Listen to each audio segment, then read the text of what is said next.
Hoy quiero brevemente compartir dos ideas.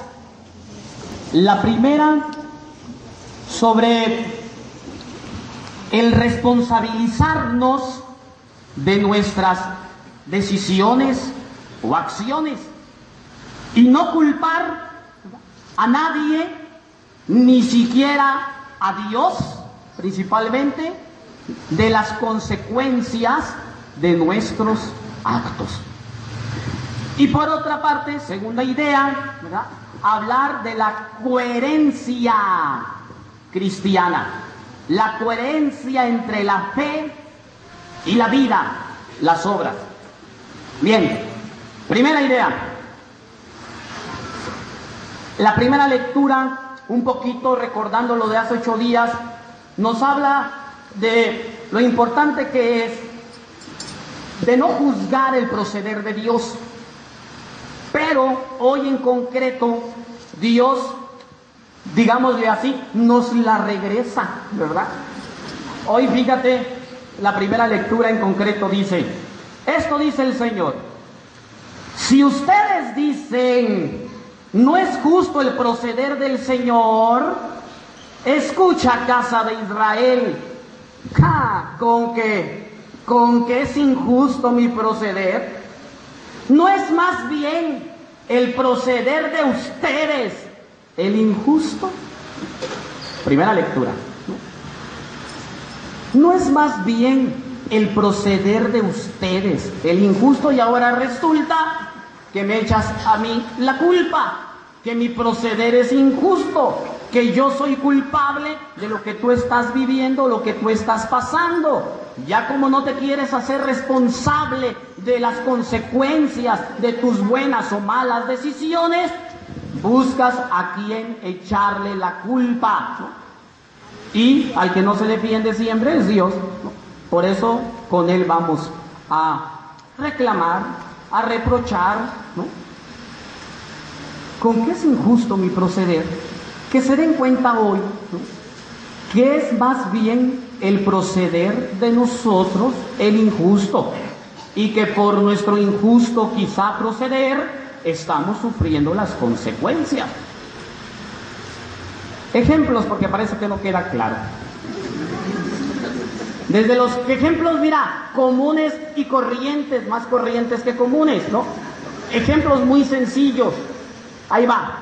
La señora que llega a decirle al padrecito: padre, no puede ser, ya no aguanto a mi marido, ya llevo con él 50 años y ya no lo soporto, yo no sé qué pecado estoy pagando, yo no sé por qué Dios me ha castigado de tal manera, no sé por qué Dios permite eso en mi vida, ya no aguanto más.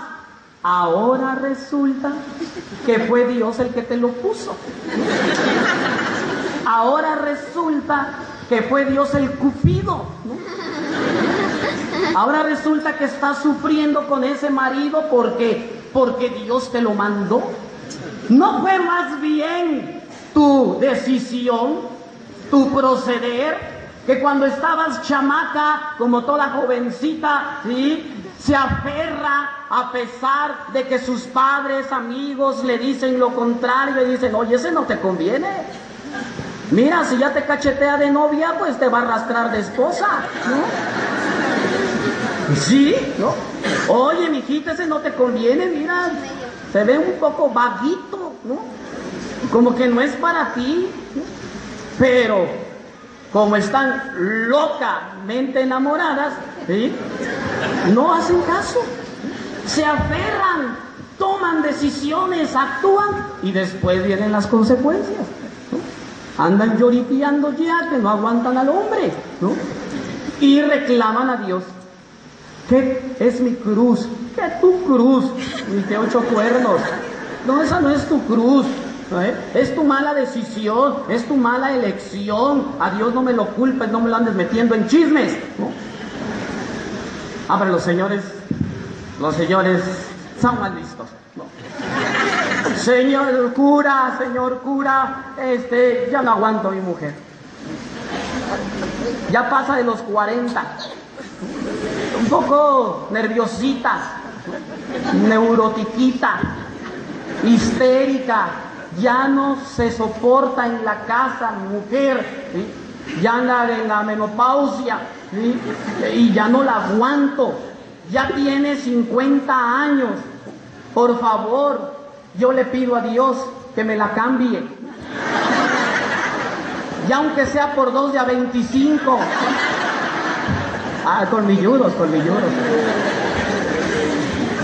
Desde las cosas, repito, comunes de la vida, hasta las cosas un poco más serias en las que tratamos de buscar un responsable, un culpable, y siempre terminamos cuestionando a Dios. La situación social que desde hace mucho estamos viviendo. ¿Cuántos no, cabecitas aquí presentes, han cuestionado a Dios por la inseguridad, la violencia que estamos sufriendo? ¿Cuántos no nos hemos atrevido a decirle a un Dios, ¿por qué permites eso? ¿No? ¿Y cuántos incluso nos hemos atrevido a culpar a Dios? Incluso la realidad fea que estamos viviendo a muchos nos ha llevado como que a cuestionarse de la existencia de Dios, diciendo que si Dios existiera, no permitiera todas estas cosas, ¿no? Más cuando te ha tocado a ti en carne propia sufrir esta realidad, ¿verdad? ¿Creen que Dios en verdad sea culpable de toda esta situación social?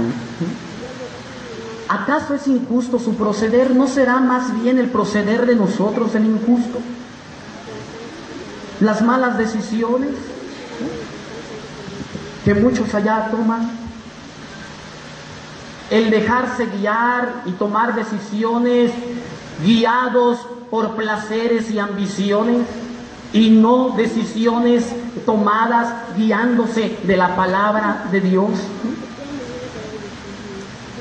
¿Acaso es el proceder de Dios el injusto? ¿No es más bien nuestras malas elecciones, nuestras malas decisiones las que acarrean ciertas consecuencias?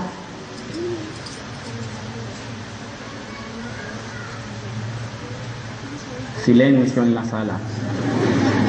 Segunda idea, coherencia entre fe y vida, obras, el evangelio de hoy, ¿no? Que también de alguna u otra manera tenemos dos ejemplos de dos decisiones, ¿no?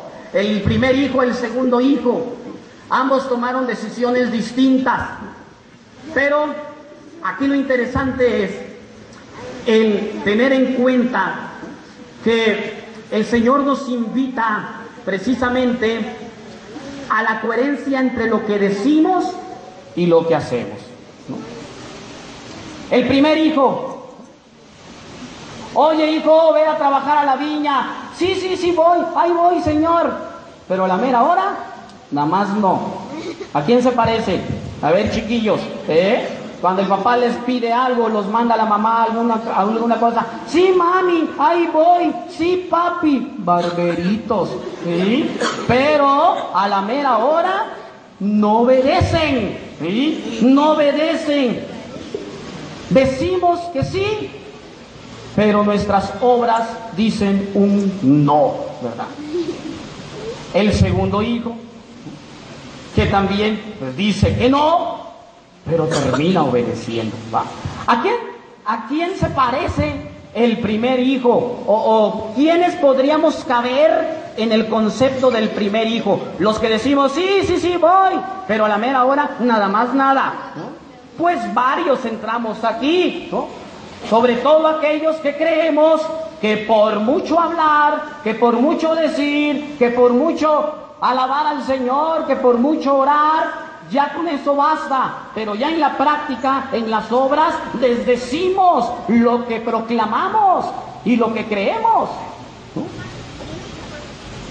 Los que entramos en el primer hijo somos aquellos que creemos que venir a misa, que ir al Santísimo, como ya lo dijimos hace 8 días, como rezar el rosario, que visitar el sagrario con frecuencia, que hacer tus oraciones diarias, ya son suficientes, ¿no? y que cuando te toca tratar con los demás, llámese familia, amigos, compañeros de trabajo, ya en el trato, ya en las relaciones humanas, hacemos completamente lo contrario. Recuerden aquel otro texto donde dice, de nada sirve que me diga Señor, Señor, ¿no? Sino el que cumpla la voluntad de mi Padre, que la ponga en práctica, ese se va a salvar, no el que diga Señor, Señor, ¿no? Y ojo, nos puede estar pasando como el primer hijo, que nos quedamos en la primera parte nada más, del hablar, del decir, ay sí, yo creo, yo soy cristiano católico, yo voy a mi misita todos los domingos, yo comulgo, yo rezo mi rosario, yo visito el sagrario, yo hago oraciones todos los días, ajá, pero ¿cómo vives el resto de la semana?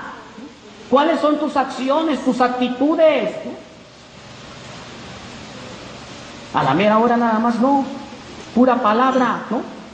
Cuando estudiamos filosofía, que los padrecitos estudiamos filosofía 4 años y después 4 años teología,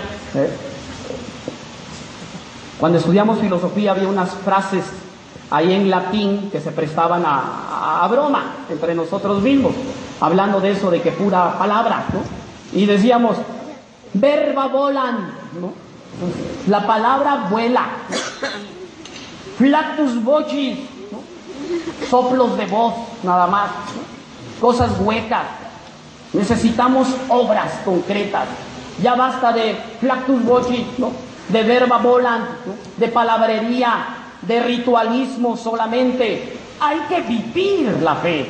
Hay que llevarla a la práctica desde las pequeñas acciones, desde las pequeñas decisiones. Allí debemos ser cristianos. Por eso luego el Arjona anda componiendo canciones feas, ¿no? La de Jesús, ¿qué? Es verbo, no sustantivo. Y hay una parte que dice, en mi barrio la más religiosa era doña Carlota. ¿Hay alguna Carlota acá? No. Dice, hablaba de amor al prójimo y me ponchó 100 pelotas. No falta la viejita. Bien católica, pero bien calija en el barrio. ¿Sí? Coherencia entre mi fe, lo que hago, lo que profeso y precisamente lo que vivo todos los días de la vida, en cada acción del día. Pero ¿a quiénes se parecen? Y con esto voy terminando, los del segundo hijo, ¿verdad? Aquellos chamacos rebeldones, ¿verdad? Que cuando los mandan a hacer algo, rápidamente, como el segundo hijo, dicen, no, no quiero ir, ¿no? Y hacen su berrinche, chamaquillos, ¿verdad? Desobedientes, no quieren ir, no quieren obedecer, ¿no? Sin embargo, el segundo hijo, que como tú comprenderás, era rebeldillo, ¿sí? Groserillo, ¿sí? Mulita, ¿sí? No quiero ir, no voy. Pero dice la palabra, y con esto nos vamos a quedar, que reflexionó, recapacitó y terminó obedeciendo. Esa es la actitud verdadera. Es preferible incluso que de entrada seamos medios renegos, ¿no? Que digamos no quiero, pero que ojalá, como dicen los chavos hoy, agarremos la onda, ¿sí? Nos caiga el 20, reflexionemos, recapacitemos y terminemos cumpliendo la voluntad del Señor. Eso es lo que Dios nos pide. No ser como el primer hijo, ser como el segundo. Que aunque nos cueste trabajo, ¿no? Que aunque se nos dificulte cumplir la voluntad del Padre, terminemos obedeciendo. Porque si no, otros se nos estarán adelantando al reino de Dios. El Señor nos conceda la gracia de no quedarnos con una práctica religiosa hueca, sino que vayamos más allá todos los días de nuestra vida, en las pequeñas y en las grandes acciones. Que aunque se nos dificulte, que aunque nos cueste, terminemos obedeciendo al Padre, porque si no, se nos estarán adelantando en el reino de los cielos. Que así sea. Que así sea. Nos ponemos de pie. Querer de Dios.